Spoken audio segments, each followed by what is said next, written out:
ഇത് ചാലിയം ബീച്ച്. നമ്മുടെ കേരളത്തിൻ്റെ ബീച്ചുകളിലെല്ലാം ഒരുപാട് മാറ്റങ്ങൾ വന്നുകൊണ്ടിരിക്കുന്ന സമയമാണ്. അതുകൊണ്ട് തന്നെയൊക്കെയാണ് ചാലിയം ബീച്ചിൻ്റെ മുഖവും ഒരുപാട് മാറിയിട്ടുണ്ട് എന്ന് പറയാതിരിക്കാൻ വയ്യ. ഹായ്, നമസ്കാരം. ആസൂസാണ്. പെരുന്നാളിന് 2 ദിവസം മുമ്പാട്ടോ ഞാനിവിടേക്ക് പോയത്. പുറത്ത് വണ്ടി നിർത്തി ഉള്ളിലേക്ക് നടക്കുക തന്നെയാണ് ഏറ്റവും ഉചിതം. പലരും ഈ വഴിയിലൂടെ ഒക്കെ എന്ത് ചെയ്ത് കാറ് കൊണ്ടുവന്ന് ആകെ ബ്ലോക്കാക്കുന്ന ഒരു സിസ്റ്റം കാണുന്നുണ്ട്. ചെയ്യാതിരിക്കുക. അവിടെ ഒരാളെ കണ്ടു. സംഭവം അടിപൊളി. സൈക്കിൾ ഒരാൾ പോകുന്നു.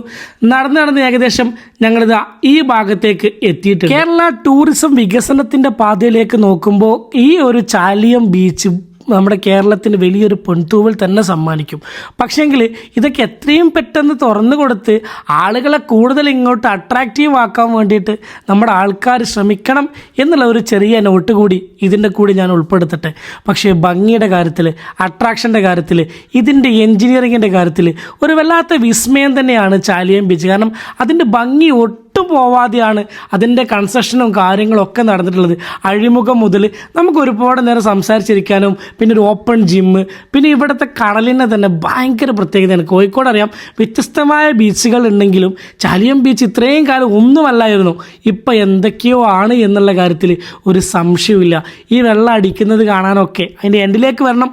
അതൊക്കെ ഭയങ്കര രസമുള്ളതാണ്.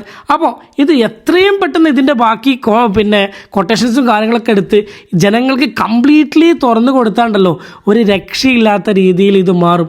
നിങ്ങൾ ടിക്കറ്റിങ് വേണമെങ്കിൽ വരെ വെച്ചോളൂ. എന്നാലും ചാലിയം ബീച്ച് കാണാൻ വേണ്ടിയിട്ട് ആളുകൾ വരും. അവിടെ ബാത്റൂം സ്ത്രീകൾക്കും പുരുഷന്മാർക്കും ഒക്കെ ഒരു കണ്ടെയ്നർ ടൈപ്പ് ബാത്റൂമൊക്കെ ഭയങ്കര അട്രാക്റ്റീവായിട്ട് തന്നെയാണ് അവർ ചെയ്തിട്ടുള്ളത്. അപ്പോൾ ഈ കടകളിലേക്കൊക്കെ എത്രയും പെട്ടെന്ന് ആളുകൾ വരട്ടെ, ടൂറിസ്റ്റുകൾ വരട്ടെ, ചാലിയം ബീച്ചിൻ്റെ മുഖം ഇനിയും മാറട്ടെ എന്നുള്ള വലിയൊരു ആഗ്രഹം കൊണ്ടാണ്. ഈ സൈഡിലൂടെ നടക്കാൻ എന്നാ രസമാണെന്നറിയോ. വേറെ ഒരു ബീച്ചിനും കിട്ടാത്ത അത്രയും അട്രാക്ഷനും കാര്യങ്ങളൊക്കെ ഈ ചാലിയം ബീച്ചിലുണ്ട്. തൊട്ടപ്പുറത്തേക്ക് നോക്കിയാൽ നമുക്ക് എന്ത് കാണാൻ പറ്റും?